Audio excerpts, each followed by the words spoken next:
Hi guys, welcome back to Mama SOJ vlog. How you guys doing? If you are new here, you are welcome, and if you are a returning subscriber, God bless you as you always come back to watch my video. My people, not be smart, this one another wahala, my people. This one another big gbege for Sunday Igboho and MC Oluomo. Saheed Shittu don finally come outside to come clear the air about the matter wey be say e dey for ground, my people. Saheed Shittu dey leg afar wey be say e bring the coil, wey be say na him first come outside to come talk this one for inside live video, wey be say the afar talk say MC Oluomo and him boys wan silence Sunday Igboho if they come do rally for Lagos. Say na person I tell am. Why Saheed Shittu dey let us understand say na lie na in the afar dey talk. He say because this thing wey be say the afar dey do, he wan just use MC Oluomo and Sunday Igboho and take knack each other. He say wetin the afar no see na he dey talk. He say because how a whole afar go come outside to come talk say MC Oluomo dey plan for Sunday Igboho without no proof, no evidence. He say dem say, and the person wey tell am, he no bring any audio record where MC Oluomo boys or MC Oluomo sit down dey talk this matter. And this afar just carry the thing come social media, just come talk him out. They use Alukuran, they swear say make nobody temper Sunday Igboho. And ever since when this Oduduwa matter dey happen, they say MC Oluomo never come outside to come talk about the Oduduwa, say he wan chook mouth.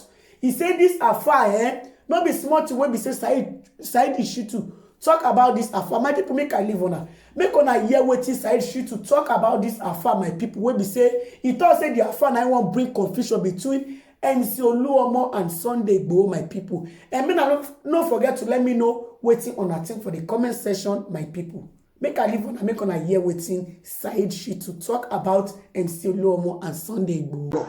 Ṣáwọn tẹ̀mísí ò ní bínú, ṣáwọn tẹ̀mísí kò ní bínú fún ọ̀rọ̀ tó sọ yẹn.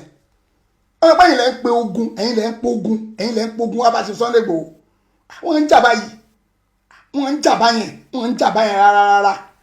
Ẹ̀yin lẹ́ ń pogun wá bẹ́gbọ́n yìí náà. Àwọn ẹni lẹ́ni tó ń bẹ́gbọ́n yẹn jà, ẹ̀yin lẹ́ ń pogun wá bá, ẹ̀ ń pe ogun pé kó wá bá ní náà. Òdìlà ká ẹ lórí ni. Ẹ̀yin lẹ́ ń pogun wá bẹ́gbọ́n yìí náà. Ẹ̀gbọ́n ẹlẹ́gbọ́n tí ò sẹ́ni tó ń bàjà, àwọn MC wọn bàjà, ẹ̀yin wá ń pe ogun wá bá. Irọ́ o, ẹ̀ ń create enemy fún ni náà. Kí n bá yàn já o, èyí tá a bá bájà tí ẹ̀ tán nìyẹn. Mo wá láti wá kí n nílò ni torí pé èèyàn kan jí pè mí láàárọ̀ yìí. Láàárọ̀ kùtùkùtù ẹni, wàláhì mo fọlọ́ ń búra. Ẹni yẹn lòun ti ń dààmú àti pè mí láti bí ọlọ́jọ́ mélòó kan sẹ́yìn pé òun ò rí mi rí. Ẹ wọ̀rọ̀. Ó ní ibi tóun ti lọ jẹun, lòun ti gbọ́ tí àwọn ọmọ ẹ̀yìn Koko Zaria, àwọn ọmọ ẹ̀yìn MC Oluomo. Ẹ wọ̀rọ̀. Tí wọ́n ti ń debate, ó lóun wà nílé oúnjẹ ni wọ́n ń sọ ọ̀rọ̀ yẹn pé lágbájá mi ń ṣetán láti dákọ̀ ẹni kankan. Ṣùgbọ́n tó bá ṣe nínú yín tẹ́ bá fẹ́ gbéṣẹ́ ẹkún yẹn ìtẹ́ fẹ́ rán níṣẹ́ ẹdẹ tòrótò. O ti dárúkọ MC Musiliu, o ti dárúkọ Koko Zaria, kí wàá wá sípò tó fẹ́ dárúkọ onílàkà ẹ̀ lórí ni mo sún mẹ́yìn fún ẹni olóòfẹ́ dárúkọ jẹ́ tuntun sọ. Tilétilé. Mo tún dá padà kó mọ̀ pé onílàkà ẹ̀ lórí. Èyí tá a bá bájà tí ẹ̀ tán nìyẹn. Mo wá láti wá kí n nílò ni torí pé èèyàn kan jí pè mí láàárọ̀ yìí. Láàárọ̀ kùtùkùtù ẹni, wàláhì mo fọlọ́ ń búra. Ẹni yẹn lòun ti ń dààmú àti pè mí láti bí ọlọ́jọ́ mélòó kan sẹ́yìn pé òun ò rí mi rí. Ó ní ibi tóun ti lọ jẹun, lòun ti gbọ́ tí àwọn ọmọ ẹ̀yìn Koko Zaria, àwọn ọmọ ẹ̀yìn MC Oluomo tí wọ́n ti ń debate, ó lóun wà nílé oúnjẹ ni wọ́n ń sọ ọ̀rọ̀ yẹn pé lágbájá. O ti dárúkọ MC Musiliu, o ti dárúkọ àwọn ọmọlẹ́yìn MC tó wá náà fẹ́ dárúkọ onítọ̀hún. Mi ń ṣetán láti dákọ̀ ẹni kankan. O ti dárúkọ jókòó. Ṣùgbọ́n tó bá ṣe nínú yín tẹ́ bá fẹ́ gbéṣẹ́ ẹkún yẹn ìtẹ́ fẹ́ rán níṣẹ́ ẹdẹ tòrótòró pé òun ló gbọ́dọ̀ jẹ́ tó máa jẹ́ bẹ́ẹ̀ sùtà yín. Ẹ tẹ́ fẹ́ gbé bẹ́ẹ̀ sùtà yín fún pé tó bá ti di Lagos rally kọ́ máa tájẹ̀ tí olóyè Sunday Igboho gbogbo ẹ̀ láti gbọ́ o, àṣírí ẹ̀ ti wà lọ́wọ́ wa. Ẹ wọ̀rọ̀. Try it, ìwọ dánwò tó bá bí bàbá lákò ẹ̀dá ẹ dánwò náà. Ṣe rí pé àwọn eléyìí wọ́n pe ìjà wa bá ṣe Sunday Igboho ni. Àwọn MC ọ̀nà àwọn fẹ́ bá ṣe Sunday Igboho jà o. Èmi ò gbọ́ bí tó ti sọ o. Èèyàn kan sọ wípé ẹ̀yin wọn ń tó sọ yín sìn, òun create ọ̀tá fún ṣe Sunday Igboho ni. Òun create ọ̀tá fún ṣe Sunday Igboho ni. Ṣé àwọn bọ́ìsì MC náà irú legacy tó wá jáde ń sìn ṣó jẹ̀bi? irú tó sọ ló fà á náà irú lẹ́gẹ̀sì tó jáde àbí ṣé lẹ́gẹ̀sì ni bàbá yẹn jẹ́ tó jáde tó sọ̀rọ̀ yẹn tóun náà wá ń bínú pé kíní kan sójẹ̀bi ni irọ́ o èmi máa ń dúró lórí òdodo ni mi ò ń ṣàbòsí o kò sí tó kèmí o máa sọ òdodo ni o èyàn ò lè sọ èyàn ò lè fún àwọn tèmi lóhùn bẹ́ẹ̀ náà tèmi náà bá ní chance máa sọ̀rọ̀ ń tèmi náà ni kéèyàn kan fún ṣe Sunday Igboho lóhùn àbí kíní kan sìn tèmi náà dẹ̀ wò pa ẹ wà ó dà bórí ìwọ bẹ́ẹ̀ yí lọ́rùn ẹ̀ ni ó yàwòrán ni but ṣáwàlà lọ kírètì wàhálà wà àbí àwọn náà wá bá wa ìwọ ló lọ mú ẹnu tó lọ ń fẹnu yín bọ́ǹbù tó bá ṣẹlẹ̀ tán sìn irú wọn yóò dúró ó máa sá lọ ni o irú àwọn àfáà yìí kò ní dúró o kò lè dúró ó máa sá lọ ni o kò fẹ́ kú o bó ṣe wà yẹn kò fẹ́ kú òun ó fẹ́ gbádùn ni kò fẹ́ kú irú ẹ̀ ò fẹ́ kú bó ṣe wà yẹn o tó bá lọ yá bó ṣe wà yẹn ó máa tì dín ni akarawa ní àjùsápò ni kò fẹ́ kú irú ẹ̀ náà wá ń sọ pé wọ́n fẹ́ lọ gbá sọ́gù Yorùbá Nation àwọn ọmọ tó bá ń gbọ́ bí nǹkan ṣe ń dún kò ní dúró akarawa ní àjùsílẹ̀ lọ kó tẹ̀ ní mú àjùnú asáwọ̀ inú gọ́tà eré inú gọ́tà báyìí ló máa gbà sálọ tó máa fi ogbẹ́ bọ̀ nílẹ̀ eléyìí máa dúró ìwọ tó fẹ́ kú torí Ọlọ́run ó fẹ́ lọ kú torí Yorùbá Nation ìwọ tó lè kú torí Ọlọ́run ló fẹ́ lọ kú torí Yorùbá Nation ìwà fàyè ó wá polówó ẹbọ yẹn gangan ló fi wá dáràn lọ́wọ́ mi jù mo yin oyin ibẹ̀ gangan mo yin lọ o ibi ẹbọ tó polówó yẹn pé láwà nìyẹn kíní kan láwà ní rẹ́ẹ̀dì ẹ̀ yẹn wàá wá lo láwà ní ẹ̀ yẹn a máa rí ṣé o ti gbọ́ fáwọn MC Musilu lẹ̀ fi Koko Zaria alẹ̀ láwà ní rẹ́ẹ̀dì ẹ̀ yẹn fi dojú ìjà pé mi ò ní kúre pẹ̀lú láwà ní wèrè tó ń gbé kiri yẹn.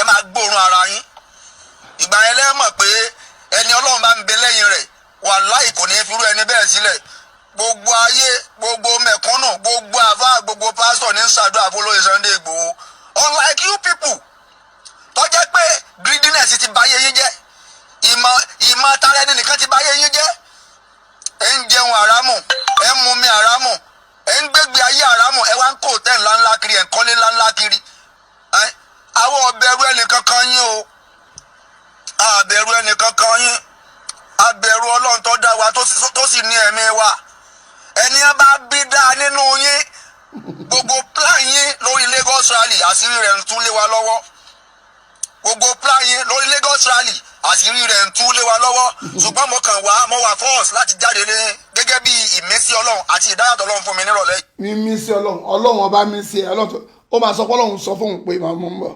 mi ì fẹ́ jáde torí pé mo ní slight malaria mo sùn sínú ilé látàárọ̀ ni pẹ̀lẹ́ mo ní malaria níwọ̀nba lọ́lọ́gùn. ibi mo sùn sí náà lẹ́mí Ọlọ́run ti ń bẹ sọ fún mi pé kí n. Ọlọ́run sọ fún ẹ wípé Ọlọ́run sọ fún ẹ wípé oníláwà ní pupa o Ọlọ́run sọ fún mi pé Ọlọ́run wá sọ fún pé oníláwà ní pupa o bọ́ta kó lọ sọ̀rọ̀ lórí ọ̀rọ̀ Chief Sunday Igboho tó fẹ́ pa o ó tiẹ̀ mọ̀ tó bá jẹ́ sọ gbogbo ọ̀rọ̀ ìfẹ́ Chief Sunday Igboho náà ló ní báyẹn onífẹ̀ẹ́ wọn tó tọ́ mi ò jiyàn ṣé Ọlọ́run náà ló sọ fún ẹ pé kó lọ bọ́ta kó lọ sọ̀rọ̀ Ọlọ́run wá sọ fún ẹ pé ó máa yẹ̀yẹ́ o ó máa kó bu ẹ o Ọlọ́run sọ fún ẹ ó yẹ kó Ọlọ́run jẹ́ ẹsìn náà bó máa kàbùkù bọ́ ń bẹ̀ pé tó bá ti sọ tán ó máa kàbùkù o ó yẹ kó Ọlọ́run sọ fún ẹ náà ó nífẹ̀ẹ́ Chief Sunday Igboho tó tọ́ but má ti orí pé ó nífẹ̀ẹ́ Chief Sunday Igboho kó wá fi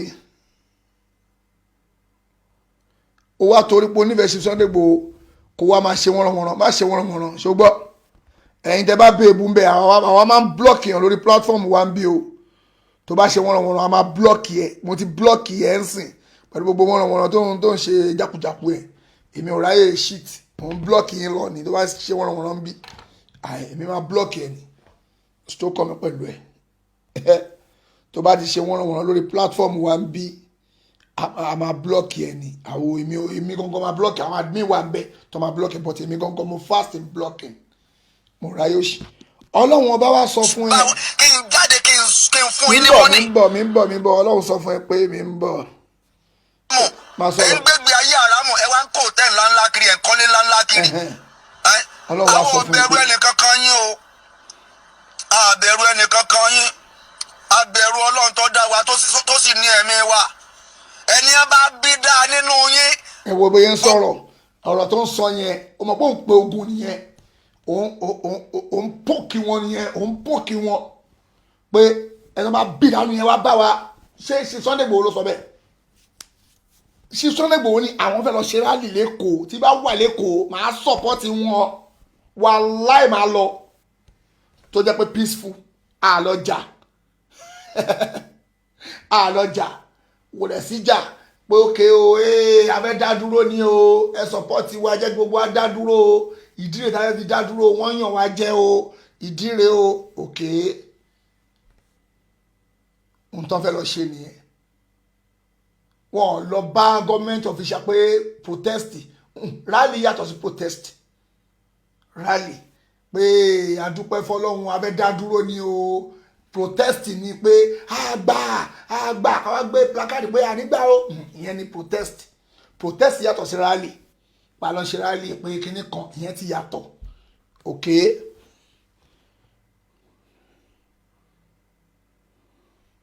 ilé ní what nonsense are you saying kinní kan orí ẹ̀ ti dàrú ni mo ti blọ́ọ̀kì ẹ̀ má wọrí ó dijọ́ mi ọjọ́ rí wa má wò wá onílé comment ok ó wá ń fi ẹnu dá wà lálẹ́ kí ni proof páwọn MC àti Koko Zaria o wọ́n sọ bẹ́ẹ̀ pé àwọn fẹ́ ròyìn lọ attack Sunday Igboho proof yẹn tó bá ti rí mú jáde ya mẹ́nu kò ń bi issue yẹn sọ̀rọ̀ mi mẹ́nu kò mẹ́ ní pé àtọ́ bá ti mú jáde má sọ̀rọ̀ mi máa lọ wá proof ọ̀rọ̀ tó bá fẹ́ sọ ọ̀rọ̀ tó bá máa sọ tó máa dá wà lálẹ́ rí lẹ́nu tó ń sọpọ́tì tó máa dá sí lọ́rùn má sọ tó bá tó bá ti dálẹ̀ tán ó kàn máa wúwo alálẹ̀ tẹ́ pé a máa wá yanjú ẹ̀ títí kò ní tán lẹ̀ nídìí ẹ̀ náà Sunday Igboho nídìí wàhálà lọ́wọ́ yìí Sunday Igboho nídìí ẹni tó máa kó nira bá lọ́wọ́ yìí kò àfẹ́ nira fẹ́ gbọ́n yẹn àfẹ́ wàhálà kọ̀ọ̀kan fẹ́ gbọ́n yẹn ẹni tó máa di wàhálà sí lọ́rùn àfẹ́ má dá wàhálà lẹ̀ ó lọ mú Tinubu òun bú Tinubu ó kí Tinubu mọ́lẹ̀ òun bu nípa olórí burúkú ni o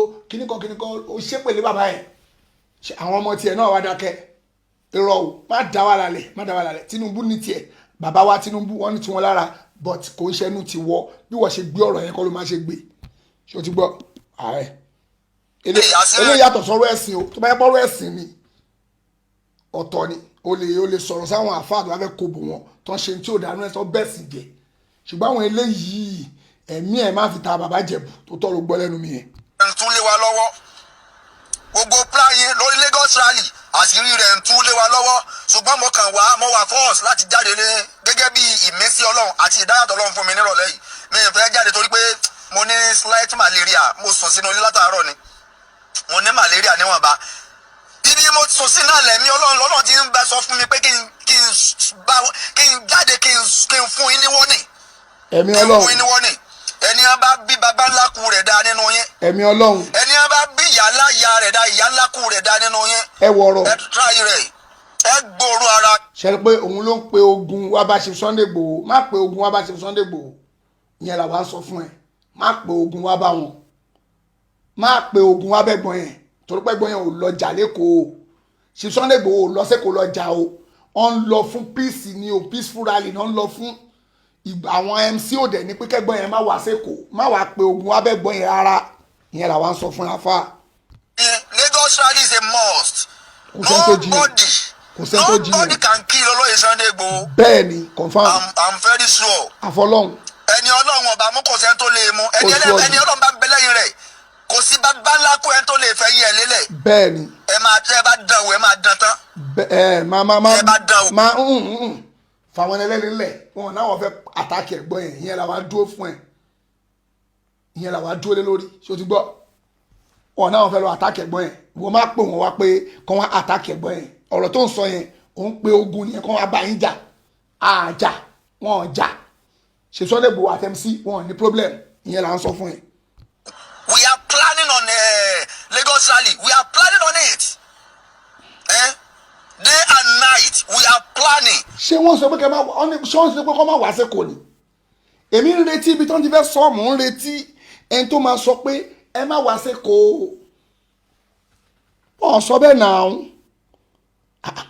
wọ́n sọ bẹ́ẹ̀ náà kò síbi tó ń ti sọ bẹ́ẹ̀ náà kó má wá sí kó náà wáyé tẹ̀yìn wá ń dá wa lálẹ́ náà wáyé tẹ̀yìn dá wa lálẹ́ wọ́n ní kó má wá sí kó náà abẹ́yìn ẹ̀yìn èèyàn sẹ́yìn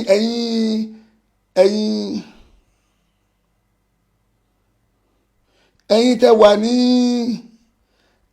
orí kí lorúkọ ẹ̀ṣẹ́ rí bí ẹni tó bá rí bí tí MC Musiliu ti jáde tó ti sọ jáde fún rẹ̀ pé ò gbọ́dọ̀ wá sẹ́kọ̀ọ́ àbí Koko Zaria sọ bẹ́ẹ̀ àbí bàbá Bọ́lá Tinubu sọ pé kó má wá sẹ́kọ̀ọ́